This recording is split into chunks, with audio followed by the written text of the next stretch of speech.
The year was 2387 and humanity was dying.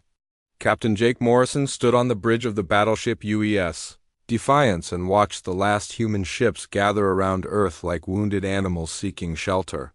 Only 17 capital ships remained from what was once the greatest fleet in human history. The rest lay broken across 100 dead worlds, victims of the Vorthic hegemony's endless hunger for conquest. Jake pressed his hand against the cold metal of the command chair and felt the vibrations of his ship's struggling engines.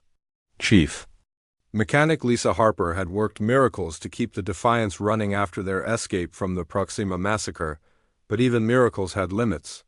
The ship carried 800 souls now, refugees from 3 different colonies that no longer existed. They had nowhere left to run. Through the main viewer, Earth hung like a blue jewel against the black void, surrounded by the flickering lights of orbital defense stations. Those stations represented humanity's last hope, and everyone knew they would not be enough. The enemy had crushed stronger defenses on a dozen other worlds. Earth's turn had finally come. Commander Ryan Blake approached with the latest intelligence report clutched in his hands. His face showed the same exhaustion that marked every human who had survived the long retreat home.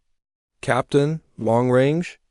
Sensors are picking up massive energy signatures at the edge of the system, he said. They're coming. Jake nodded without taking his eyes off Earth. He had expected this moment for months, ever since the fall of New Geneva. The hegemony never left survivors by accident.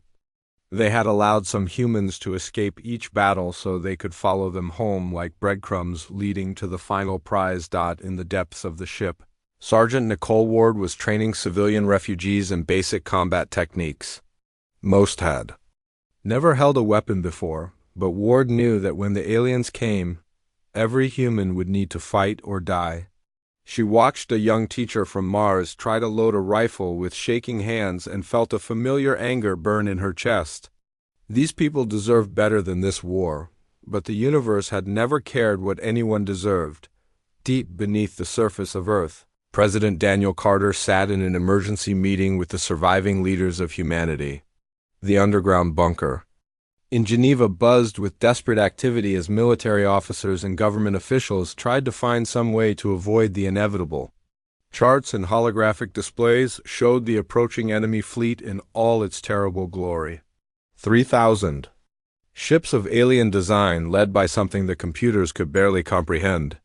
The lead vessel is over a mile long, Admiral Kate Sullivan reported to the assembled leaders. Our intelligence suggests it's called the Star Render, and it has enough firepower to crack a planet in half. She paused and looked around the room at faces that had aged years in the past few months. They're giving us 72 hours to surrender unconditionally. The room fell silent, except for the hum of life support systems and the distant sound of construction crews working to strengthen Earth's defenses. Everyone knew what unconditional surrender meant. The aliens had made their intentions clear on every world they conquered. Humans who surrendered became slaves at best, experimental subjects at worst. Dr. Elena Rodriguez sat at the back of the room, her mind racing through calculations that might offer hope. She led Earth's Theoretical Weapons Division, and for the past year her team had been working on something that could change everything. Project Starburst was insane, dangerous, and completely untested, but it was also the only weapon that might hurt an enemy fleet of that size. We have one option, she said, standing up slowly. We can turn our sun into a weapon. The room erupted in shocked voices, but Elena continued. The theory is sound? We can use solar collectors to focus stellar energy into a directed beam. The power output would be enormous, enough to vaporize anything in its path. She paused and met the eyes of everyone in the room. The risks are equally enormous. We might destroy our own solar system in the process. President Carter studied the young scientist's face and saw something there that reminded him why humans had reached the stars in the first place. It was the same crazy determination that had driven their ancestors to cross oceans and climb mountains and reach for impossible dreams. How long do you need? He asked. More time than we have, Elena admitted, but we'll do what we can. Across Earth, ordinary people began making extraordinary choices. In the industrial districts of Luna City, factory worker Bobby Chun organized his fellow workers into defense units. They had no military training, but they knew how to build things and how to work together. In the refugee centers scattered across Earth's surface, teacher Martha Young helped evacuate children to the deepest shelters, while trying to keep hope alive in young hearts that had seen too much war. High above Earth's atmosphere, the first alien scouts appeared as distant points of light against the stars. Jake Morrison watched them through his ship's sensors and felt something cold settle in his stomach.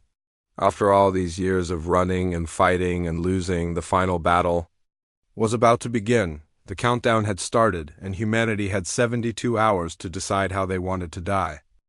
The 72 hours passed like a held breath, and when the deadline came, Admiral Kate Sullivan sent her response to the waiting alien fleet. The message was simple and carved from the same stubborn stone that had built human civilization. Come and take it. Overlord Thexvar received the human reply aboard his flagship and felt something he had not experienced in decades of conquest. These creatures continued to surprise him with their refusal to accept reality. Every other species in the galaxy understood when they were beaten, but humans seemed to lack this basic survival instinct. The Battle of the Outer Perimeter began when the hegemony fleet entered the asteroid belt and discovered humanity's first surprise. What looked like ordinary mining stations suddenly revealed hidden weapon platforms, and chunks of rock that had drifted peacefully for centuries exploded into clouds of metal fragments traveling at incredible speeds. Captain Jake Morrison watched the enemy formation scatter as kinetic projectiles tore through their ranks like invisible hammers. The human defenders had spent months turning the asteroid belt into a weapon, using mining charges and orbital mechanics to create a killing field that stretched across millions of miles. It would not stop the aliens, but it would make them pay for every mile they advanced. All ships, this is Morrison, he broadcast to the small fleet of human vessels hiding behind Jupiter's moons. Time to show these bastards what we're made of.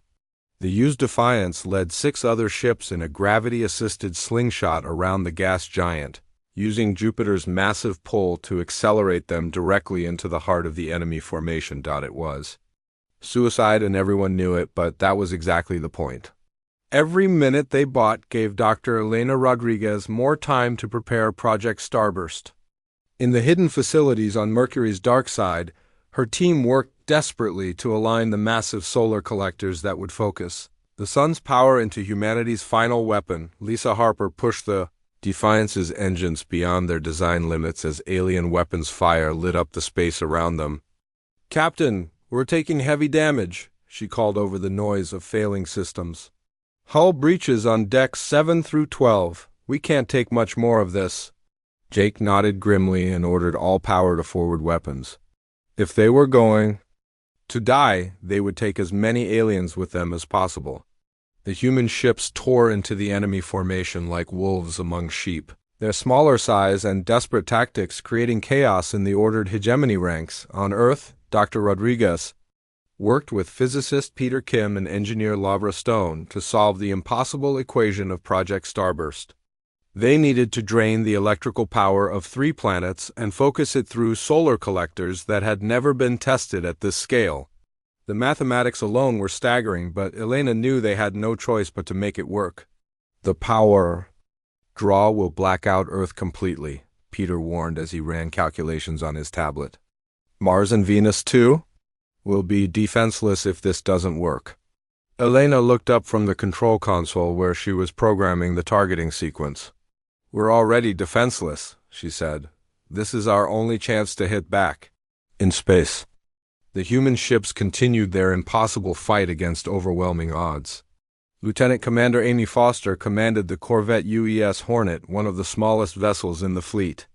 When alien boarders took control of her engine room, she led her 30 remaining crew members in a desperate counterattack through the ship's maintenance tunnels. Sergeant Tony Garcia and his Marines followed Foster through the narrow passages, knowing they were probably going to die in the next few minutes. But death had stopped frightening humans months ago. What frightened them was the thought of dying without making it count for something. They retook the engine room in brutal close-quarters fighting, then turned the Hornets' weapons against nearby enemy ships before Garcia detonated the reactor core. The explosion took out 3 alien vessels and lit up the darkness like a brief new star. Back on Earth, ordinary people performed extraordinary acts of defiance. 17-year-old Kevin Wright had been a computer programmer before the war, but now he used his skills to hack into alien communication networks. From his basement hideout in what used to be Chicago, he fed tactical information to the human fleet and planted viruses in enemy systems. Grandmother Betty Davis had been a retired teacher, but now she organized resistance cells in the underground. Shelters. She taught children how to hide weapons and supplies, how to send coded messages, and how to keep fighting even if all the adults died. The lessons were harsh, but the galaxy had become a harsh place for humans. Above their heads, the outer defenses continued to crumble under the alien assault. The hegemony fleet had lost 400 ships to humanity's desperate tactics, but they still had more than 2,000 vessels advancing on Earth. Their commanders had never seen casualties like this from such a small enemy force, and for the first time in their careers, they began to understand what fear meant. Overlord Dexlar studied the battle reports and felt something cold growing in his chest. These humans fought like no species he had ever encountered. When their ships were crippled, instead of surrendering, they rammed them into his vessels. When boarding parties captured sections of human ships, the defenders detonated explosives rather than be taken prisoner. "They fight like they want to die," his tactical officer reported with confusion in his voice.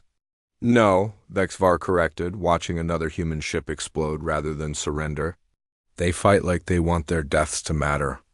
The realization sent a chill through the alien commander. In 1,000 years of conquest, the hegemony had never faced an enemy that treated death as a weapon.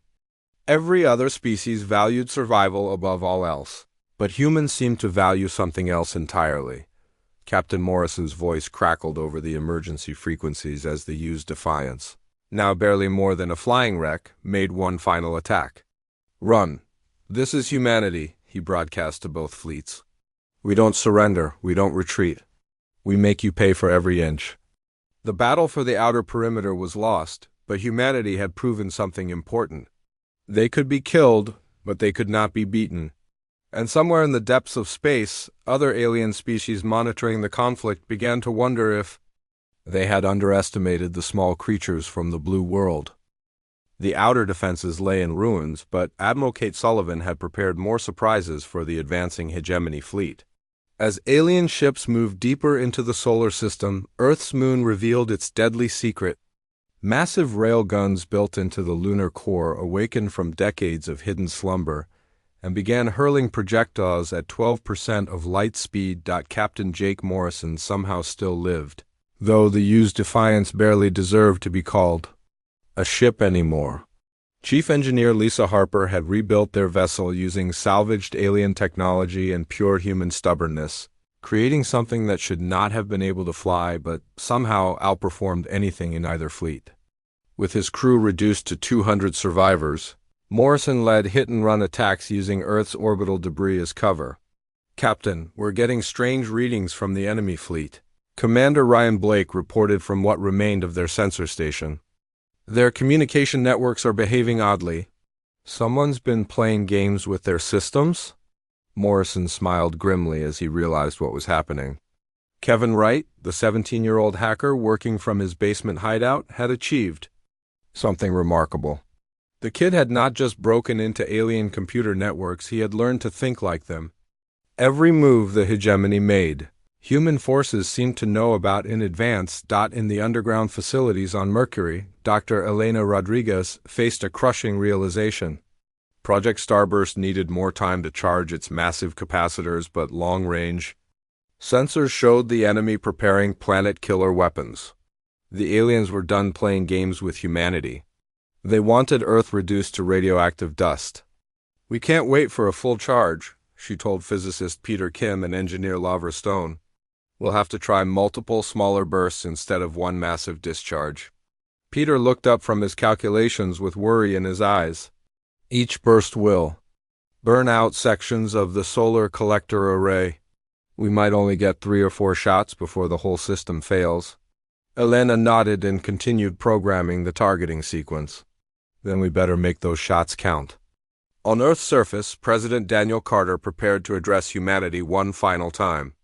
The broadcast would go out on every frequency, translated into every human language, reaching every corner of human space. He stood in the underground bunker in Geneva and looked into the camera that would carry his words to 8 billion people who were about to die. "We are the children of a small blue world," he began, his voice steady despite the explosions that shook the bunker walls. "We have always been told we don't matter in the cosmic scale. Today we prove the universe wrong." His words reached Jake Morrison on the bridge of the dying Defiance, where the captain felt something stir in his chest that had nothing to do with fear. They reached Betty Davis in the underground shelters, where the old teacher gathered frightened children and told them stories about heroes. They reached factory worker Bobby Chun, who was teaching civilians how to make bombs from household materials, but the real shock came when intercepted alien communications revealed the truth about why the hegemony had come to Earth intelligence. Officer Commander Ryan Blake decoded the enemy transmissions and discovered something that changed everything. The aliens were not invading Earth for conquest or resources. They were terrified. "Captain, you need to hear this," Blake said, playing back the translated alien communications. "They're not here to rule us. They're here to eliminate us before we become unstoppable." The revelation spread through the human fleet like wildfire. In less than 3 centuries, humanity had gone from barely achieving flight to threatening established galactic powers. The hegemony saw humans as the most dangerous species in the galaxy, a threat that had to be destroyed before it could spread to other worlds. This knowledge transformed the desperate battle into something else entirely. Humans were not just fighting for survival now. They were fighting to prove that no species had the right to murder another's future. Sergeant Nicole Ward led the defense of Earth's orbital elevator, knowing that if it fell, the planet's ability to resupply their space forces would die with it. Her Marines faced impossible odds as alien dropships landed around the massive structure, but Ward had learned something important about the people she fought alongside. Impossible was just another word for not yet accomplished. Young Kevin Wright achieved his masterpiece from his basement command center. He did not just hack alien systems anymore, he turned their entire communication network into a weapon. Every hegemony ship suddenly found itself broadcasting the same message on all frequencies, human voices singing in perfect harmony, the sound of a species that refused to be silenced. In the civilian shelters, teacher Martha Young organized the children for one last act of defiance. If the adults failed to stop the aliens, the children had prepared their own surprise. They had compiled every piece of human knowledge, art, music, and literature into a massive data pulse, ready to broadcast across the galaxy so that even if humanity died, their legacy would live forever. Dr. Rodriguez initiated the first starburst sequence as enemy planet killers moved into firing position. The sun itself flickered as massive solar collectors focused stellar energy into a beam of concentrated destruction. The first blast lanced across space and vaporized 12 hegemony vessels in an instant, but the system overloaded and half the collector array melted from the incredible power levels. Overlord Vexvar watched his ships disappear in a flash of stellar fire and felt something he had never experienced before. These humans had turned their own star into a weapon. They were not just fighting a war, they were rewriting the rules of physics to win it. How many more shots can they fire? His tactical officer asked with fear in his voice. Vexvar studied the sensor readings and realized the terrifying truth. It did not matter how many shots the humans had left. They had already proven that they would rather destroy their own solar system than surrender to conquest. "Signal the fleet," he ordered. "Prepare for immediate assault on Earth itself. We end this now, before they find new ways to surprise us." But deep in the human fleet, Captain Morrison was studying the battle data and coming to his own realization. Every day humanity survived, they became more dangerous. Every hour they fought, they learned new ways to turn the universe itself into a weapon. The mathematics of rage were simple. Given enough time and enough desperation, humans could find a way to kill anything. The first starburst blast sent shockwaves through both fleets as gravitational anomalies disrupted the careful formations of the hegemony armada. Space itself rippled like water around the point where stellar energy had torn through the fabric of reality. Overlord Thexvar watched his sensors struggle to make sense of what the humans had just accomplished, and ordered immediate deployment of world crackers before they could fire again. Captain Jake Morrison made a decision that would echo through history, taking the remains of the UES Defiance on a direct course toward the lead world cracker. He broadcast on all frequencies to every human in the solar system. "This is humanity," his voice carried across the void. "We don't surrender, we don't retreat. We make the enemy pay for every inch." The Defiance, held together by determination and Lisa Harper's impossible engineering, slammed into the alien weapon at full speed. But Morrison's sacrifice revealed something neither side had expected. When the collision breached the world cracker's exotic matter containment, the explosion tore a hole in spacetime itself, creating a temporary wormhole that swallowed 3 more hegemony ships before collapsing. Dr. Elena Rodriguez watched the impossible event from Earth's command center and felt her understanding of physics shift fundamentally. She grabbed physicist Peter Kim and engineer Lavra Stone, her voice urgent with discovery. "We don't need to destroy their fleet," she said. "We need to make space itself our weapon." The implications were staggering. If they could manipulate the fundamental forces of reality, they could create weapons that no amount of alien technology could defend against. The problem was that such weapons might destroy everything within light years, including Earth itself. Meanwhile, the human ground forces prepared for the inevitable alien landing. Sergeant Nicole Ward positioned her Marines around the orbital elevator, knowing that when it fell, Earth's connection to space would be severed forever. Her soldiers faced drop ships full of alien warriors, but Ward had learned something fighting alongside these people. They did not fight to win anymore. They fought to make victory cost more than the enemy could afford. In the deepest civilian shelters, ordinary humans continued to perform miracles. Factory worker Bobby Chun had organized workshops that produced ammunition from household chemicals and scrap metal. His teams worked 18-hour shifts, turning cooking pots into grenades and garden tools into weapons. Everyone knew they were probably going to die, but they wanted their deaths to count for something. Teacher Martha Young had transformed refugee centers into command posts, with children as young as 8 serving as communication relays between different sectors of the resistance. The kids moved through maintenance tunnels and abandoned subway systems, carrying messages and supplies to fighters across the planet. They were too young for this war, but the war had come for them anyway. Young Kevin Wright achieved another breakthrough from his basement command center. He had learned to predict hegemony movements by understanding how their alien minds processed tactical information. His insights allowed human forces to be in exactly the right place at exactly the right time, turning defensive positions into deadly ambushes. But the most profound moment came when long-range sensors detected something that changed everything. Other species across the galaxy were watching the battle unfold. Some placed bets on how long humanity would last. Others quietly supported the humans. Remembering their own suffering under hegemony rule, President Daniel Carter received a message that sent shockwaves through the human command structure. It came from the Kepler colony, a human settlement everyone thought had been destroyed 6 months earlier. Not only had they survived the alien assault, but they had been building ships and preparing to return home. Help was coming, but it would not arrive for days. The revelation gave humanity something they had almost forgotten: hope. Somewhere in the galaxy, other humans were still fighting, still building, still refusing to surrender. The species would survive even if Earth fell. Dr. Rodriguez began calculations for one final starburst sequence, but this time she wanted to target spacetime itself. Using the sun as a gravity lens, they could create a localized region where the normal laws of physics would cease to function.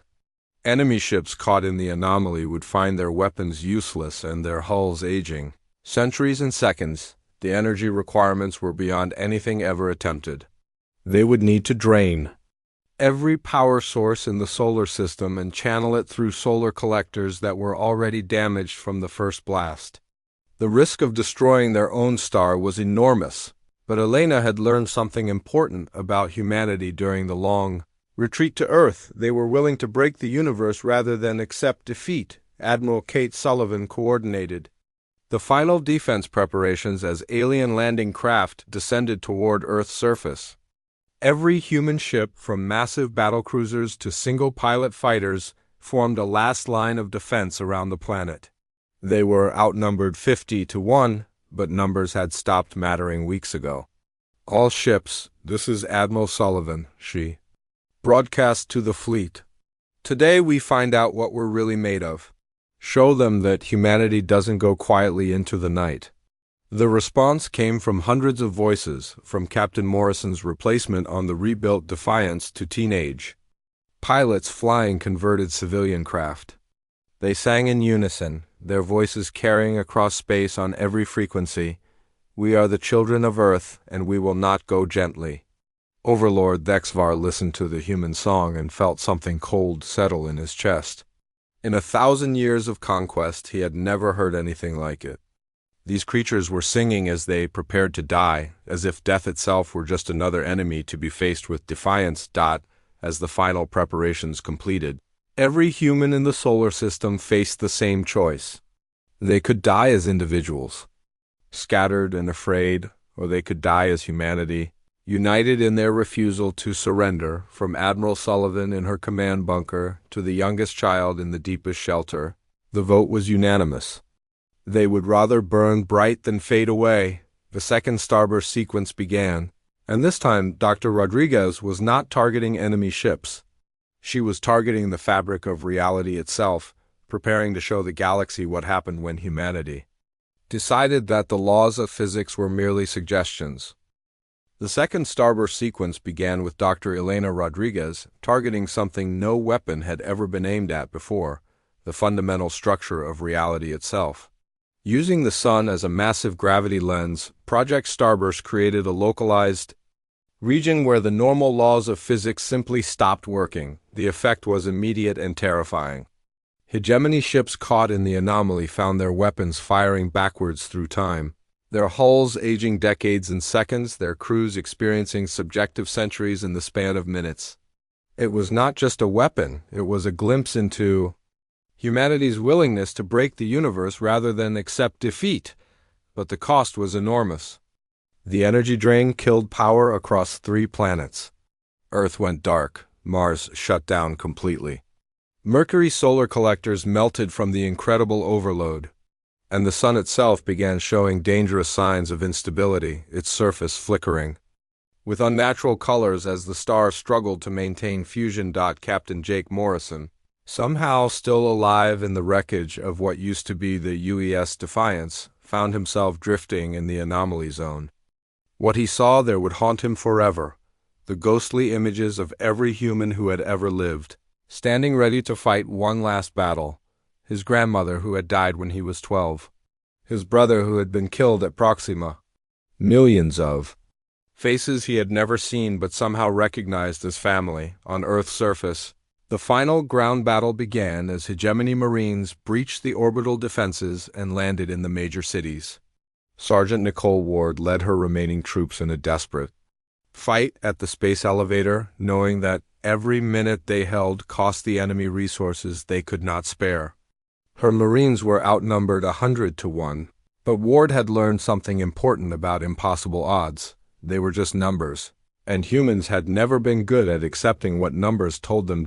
In the civilian shelters, Teacher Martha Young organized the children for one last act of defiance. The data pulse they had prepared contained every piece of human knowledge, art, music, and literature ever created. If the adults failed to stop the aliens, the children would broadcast humanity's entire Cultural legacy across the galaxy at faster-than-light speeds, young Kevin Wright achieved his masterpiece from his basement command center. He did not just hack alien communication systems anymore, he turned their entire fleet into a broadcasting network. Every hegemony ship suddenly transmitted the same message across all frequencies. Human voices singing Amazing Grace in perfect harmony. The sound of a species that refused to be silenced even in death. The teenage hacker had done more than create a weapon. He had turned the enemy fleet into a monument to human defiance, forcing the aliens to carry the sound of human courage to every corner of the galaxy. But the real turning point came when long-range sensors detected the approach of the Kepler survivors. Captain Linda Brooks led a fleet of 17 ships toward Earth, but these were not military vessels. They were converted colony transports and mining ships, crewed by civilians who had refused to abandon their homeworld. What made their arrival shocking was not their numbers but their technology. Cut off from Earth for 6 months, they had spent their time adapting captured alien equipment with human engineering principles. Their ships were impossible hybrids that should not have been able to function, but somehow outperformed anything. In either fleet. Dr. Rodriguez realized the implications immediately. Humanity did not need to win this battle. They needed to survive it because every day they existed, they became more dangerous. Every hour they fought, they learned new ways to turn the universe itself into a weapon. The Kepler ships entered the battle zone and immediately proved their worth.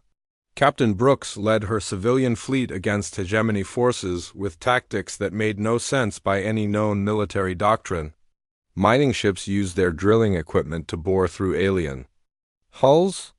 Colony transports fired construction equipment like artillery. Cargo haulers rammed enemy vessels and kept fighting even after their hulls were breached. Overlord Vexvar watched his carefully planned assault dissolve into chaos as these new human ships demonstrated capabilities that his computers could not explain.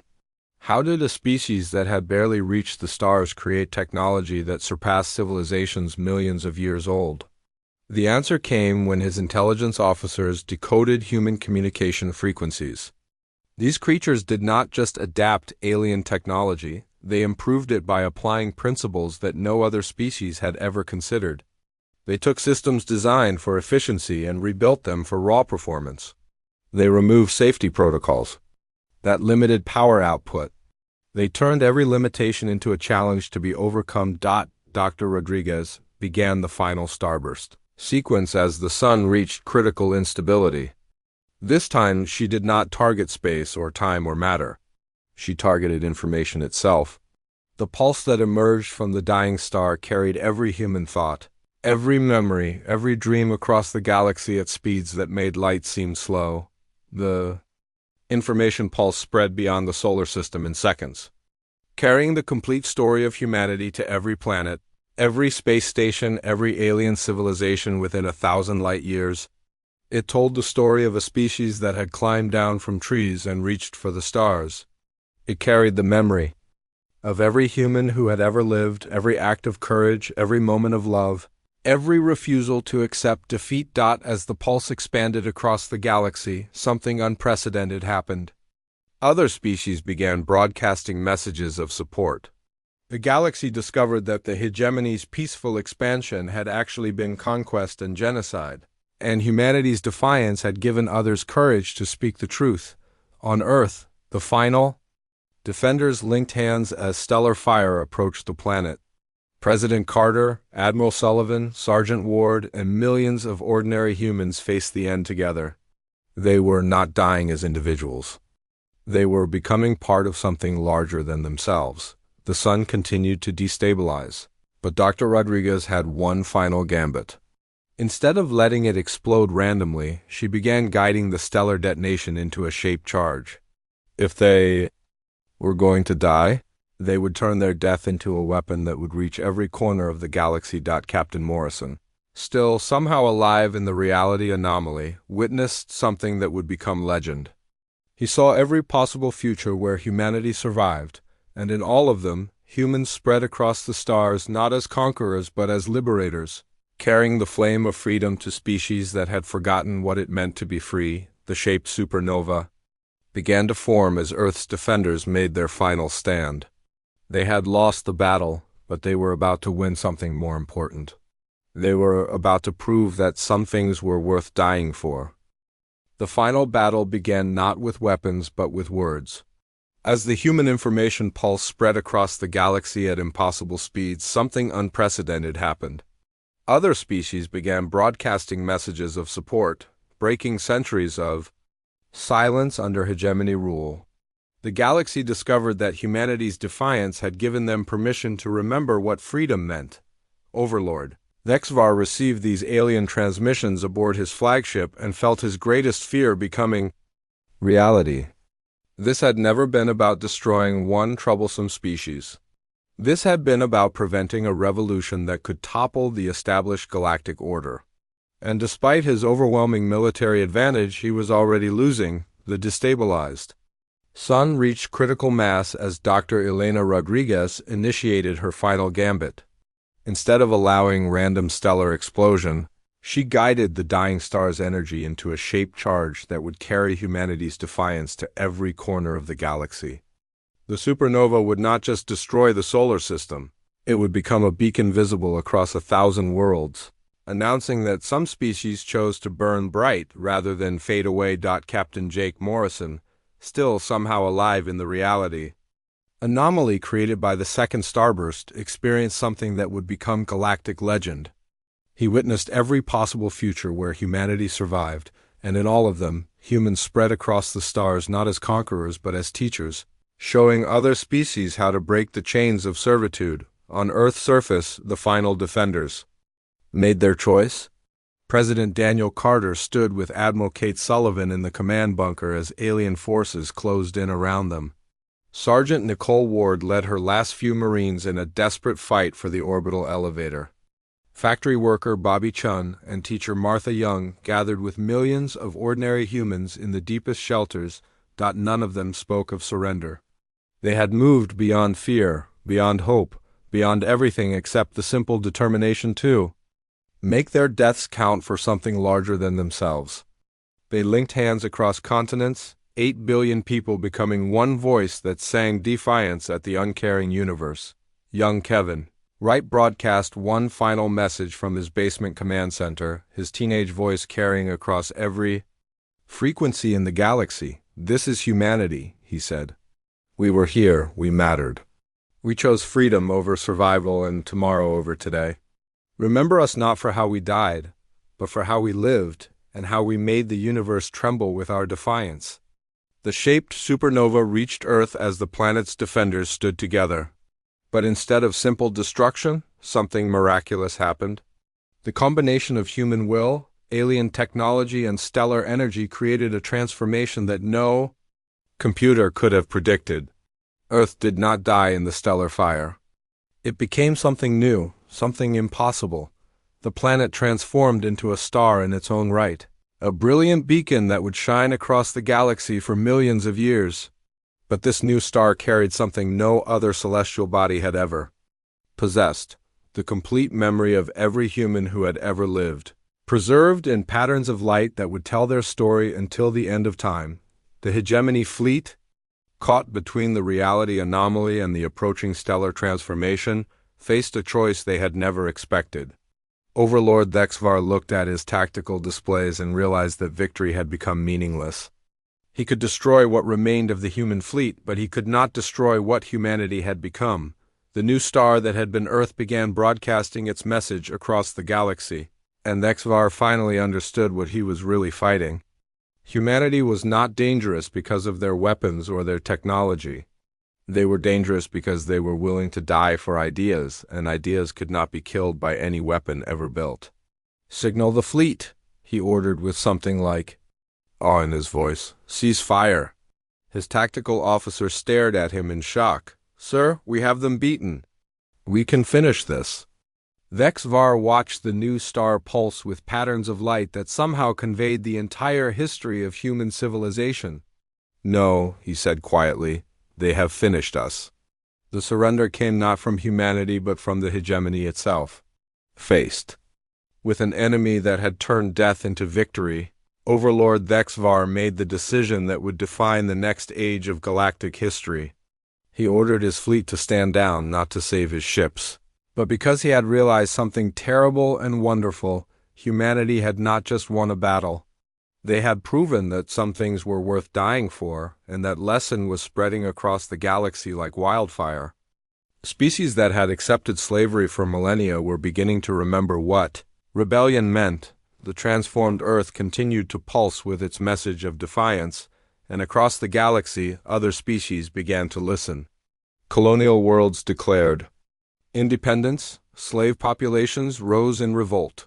The carefully maintained order of the hegemony began to crumble as billions of beings decided they would rather die free than live as servants. Captain Linda Brooks and her Kepler survivors, still somehow alive in their impossible hybrid ships, received the surrender of the alien fleet with quiet dignity. They had lost their homeworld, but they had gained something infinitely more valuable. They had proven that humanity would endure. No matter what the universe threw at them, the story ended with a scene that would be remembered across the ages. The star that had been Earth pulsed once more, its light carrying a simple message in every known language. This is humanity. We were here, we mattered. We made the choice to burn bright rather than fade away. We died so that others might live free. Years later, pilgrims from dozens of species would travel to the Sol system to witness the star that humanity had become. They came not to mourn the dead, but to learn from them. They studied the light patterns that told the story of a species that had refused to surrender. Even when surrender was the logical choice, the hegemony fell not to weapons but to ideas. Across the galaxy, the phrase "humanity's final stand" became synonymous with hope and freedom. Species that had never heard of Earth began to dream of liberation, inspired by the story of creatures who had chosen principle over survival. In the end, humanity did not just shake the stars.